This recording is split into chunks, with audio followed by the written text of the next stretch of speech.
All right, what's up guys? Charles here, welcome back to another beautiful night in Jacksonville, Florida. I know some of you guys were asking for this to be like the fireside chat, way back when we started this whole channel. I don't know if this is quite fireside. The first one didn't really have a fire either, but I hope that the Christmas lights are warm and cozy enough to make up for it and that you guys enjoy the video nonetheless. First things first, this was a crazy year.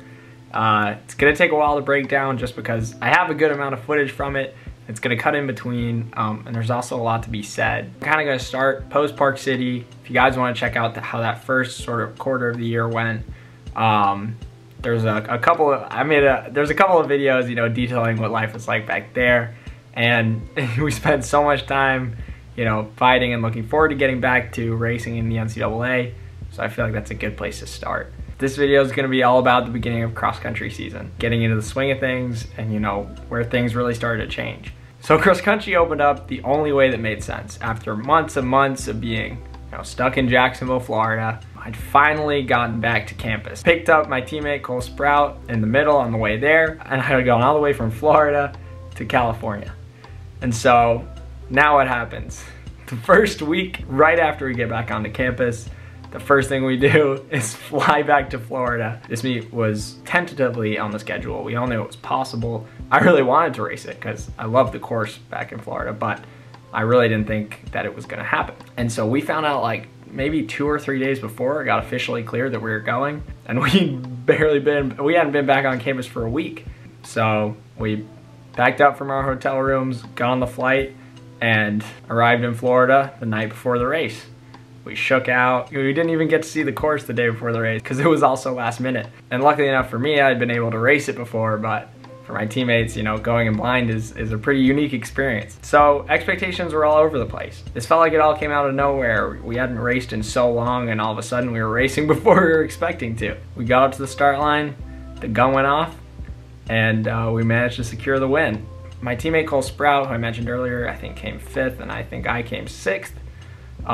Which was huge for both of us. It was both our collegiate debut in cross country, him being a true freshman, myself being a sophomore. Those were both tremendous performances. I was so over the moon. It was great to be back in town. As funny as it was to come all the way back across the country, I thought it was a really great way to start the season and kind of set the tone for things to come. It wasn't the most amazing result ever, but it showed that in the time that we'd taken out for COVID, a lot had changed and a lot of possibilities were open. Coming back, we had a good amount of time to train back on campus, really get together, enjoy the camaraderie, and start working as a unit. Obviously, there were a lot of COVID guidelines in place that made things, very different from before, but we were more than happy to deal with those things just to get the opportunity to be racing again. And so the next meet on the schedule was Las Vegas. It was a meet with some great competition. I know CU Boulder and NAU were there, and it was just going to be a great opportunity to face some competition that we knew would be at NCAAs. I was able to get some clips from before the meet, actually a good amount of coverage, I think, and so I hope you enjoy.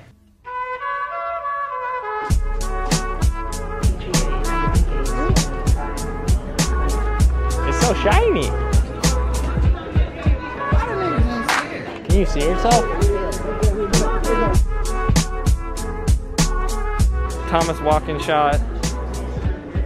Liam walking shot.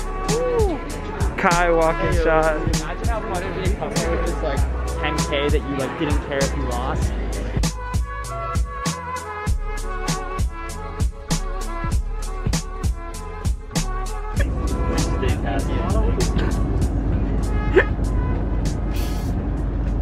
Alright guys, I am in Las Vegas. Flew about an hour today, had a bus ride, got to the park, we ran, and now we're just chilling at the hotel. I just finished a math quiz and a CS project I was working on the plane, so now it's time for some downtime before the race. It's like 8:56, probably gonna go to sleep in a couple hours, but before I'm gonna hang out with the guys a little bit, use the Normatec boots, and take a beetroot shot with Evan. So I'm gonna bring you guys along with me, show you guys what it's like the night before the race, and then we'll keep filming tomorrow.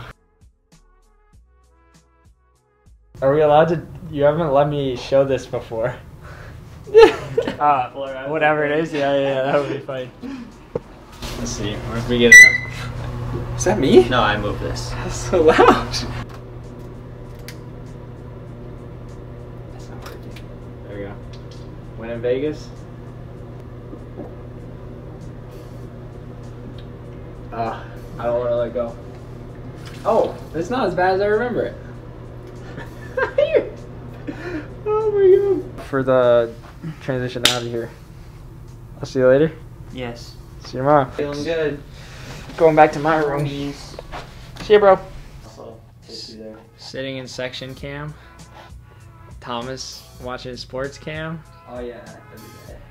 Teaching me how to use the zapper after Josh just already taught me. We've got this zapper. We've got the Normatex. We've got the compression tights. I think Cole's pulling up. That scared me. Yo, his eye's like right there. Or no, that's his hand. He's blocking. Oh my god. Oh, I didn't know you could do that. It's working? Yeah, there you go, there you go. Well, you have to tap and take it. Yeah, bro, you're not even going because your feet aren't moving, bro. Yeah, no, they should Dude, like I can feel involuntarily They should shake. literally just be like wobbly. But I'm in vibrate mode. The best one is when you go when it goes slow and steady. It'll just be like, boom. What are we thinking? I mean, it doesn't even have to be a race plan. It's just thoughts, feelings, personal anecdotes. Yeah, that's That'd be interesting. And hopefully, Devin and I don't sell the last 2K. What about you, Cole? Me? I mean, I think the main goal is to just go out with like the top pack and hang as long as I can, if not the entire time, and make a move whenever I feel good. That's a So, big play. It's a yeah. big play. What about Big Charles? Oh, it just stopped. Yeah, I mean, at this point in the recov process, I'm kind of worried about just walking tomorrow. But other than that, Actually, it starts to feel better. yeah, I believe it. I kind of want to do my quads after this. This is sick. So with the race, it was crazy. I knew there would be great guys in the race. One thing that's great about racing with Stanford is that, you know, that's pretty much always a guarantee. But it's also good to face outside competition. You know, those are the guys that you need to beat the most. With that being said, my main goal was to go out with the front pack and hang as long as I could. At this point, you know, I was still building my confidence as a collegiate athlete. I'd like to say I went into every race, you know, early on saying I'm going to win this thing, but I did take a bit of a more cautious approach. I had to work that up. And at this point, sticking as long as I could was good enough for me. And so when the pack went out, and it went out really fast, I just went up there and didn't think about anything else.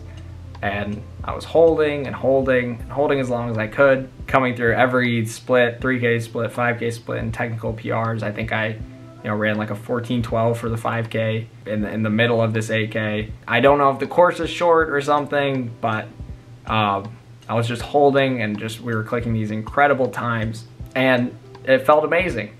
It was amazing to be up there, but eventually the machinery did give, and I was stuck on my own. And at this point, at previous points in my career is when I can slide into a bit of panic mode. For those of you who don't know, running with yourself is much harder than running in a pack. And so if you slip off, it can be really difficult to maintain pace. And so that's what I really pushed myself to focus on in this moment, was just maintaining that pace, maintaining that really aggressive pace that was set before. And I didn't stay on it perfectly, but I was able to maintain my position and finish the 8K in 22:57, which was beyond my wildest dreams. My previous idea of a really fast 8K was 24 flat, and to be over a minute under that just blew my mind. And I was really proud of sticking with it, because that can be one of the hardest mental barriers to overcome in a race, at least in my experience. And I think it prepares you for leading as well in the future, because if you're leading a race, you got to do it by yourself sometimes. You got to break the wind, and you got to be able to handle it. I was proud of the training and hard work that shone through, but also the mental side of things. And I believe I finished 6th again in the race, but I was over the moon with that finish and that time, and just completely ecstatic. And so looking ahead from there, the next thing we had on the schedule was the Pac-12 Invitational. It would be my first conference championship meet. We would be going up against a ton of great teams, and it's been referred to as the strongest distance conference in the country. And so you know, is really hyped up meet, and with regionals not being a thing anymore, it was also really important for making sure your team qualifies for the national meet. And so with a lot riding on it, I was training, I was looking forward to Pac-12s. I have a lot of footage from that meet, courtesy of the women's team, so I think that might deserve its own video as well as the NCAA meet. But this is how it really got started. One of the best, if not the best year of my life. Each of these races was a big stepping stone for me, and they wouldn't be possible without 1,000 smaller stepping stones that preceded each of them, and 1,000 more that preceded each of them. And so it's really rewarding to have years like this where so much hard work and so much effort comes together. If you guys are excited for part 2, let me know in the comments and I'll get it out as fast as I possibly can. Thank you guys for coming and talking with me. It really means a lot because I love, you know, this channel and this sport so much, and I appreciate all of your support. In part 2, we'll talk about Pac-12s and nationals. Until next time, I'll see you when I see ya.